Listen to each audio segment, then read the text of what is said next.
Pero mo isipin mo, ito si Madam Rudy, dapat ipasok nito sa mental kasi kung mga pinagpo-post, natatakot na kami kahit ako di makatulog. O kahit ako takot na takot na.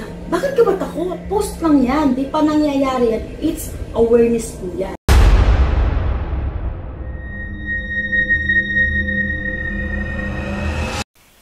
Hello po mga ka-PTV, sa video na ito ay tatalakayin natin ang pag-yanig ng malakas na susubok sa pananampalataya ng mga residente dito ayon sa mga visions ni Madam Rudy Baldwin. Pero kung ikaw hindi pa nakasubscribe sa aking channel, baka naman.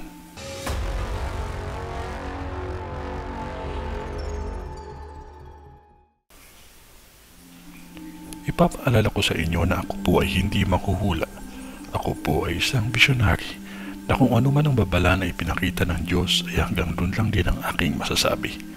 Dahil Diyos pa din ang mas may alam sa lahat. Nakikita ko sa vision ko ang isang malakas na lindol ang yayanig. Pinapaalala ng Diyos sa atin yan dahil ayaw niya tayong lahat mapahamak. Kung buo ang pananampalataya niyo sa Kanya, huwag kayo matakot sa vision ko. Datapot magdasal pa kayo, lalo na huwag sana itong mangyari lahat. Isang babala ito sa atin na pwede pang maagapan dahil madaming pangyayari sa mundo ngayon na Diyos lang ang liligtas sa atin. May kalakasan ang lindol na ito. Huwag kayo magpadala sa takot sa mga pangyayari dahil masusubukan ang pananampalataya natin sa Kanya. Kahit ano pa man ang mangyari, pag Diyos ang kakampi mo, walang sino man sa lupang ito ang makakatibag sa atin. Kaya matatag sa lahat ng mga pagsubok, lalo na sa hamon ng kalikasan. Sa taong 2025, isa ang probinsyang ito na sobrang lulubog sa baha at sobrang lakas din ng bagyo. Matinding baha ang kanilang dadanasin.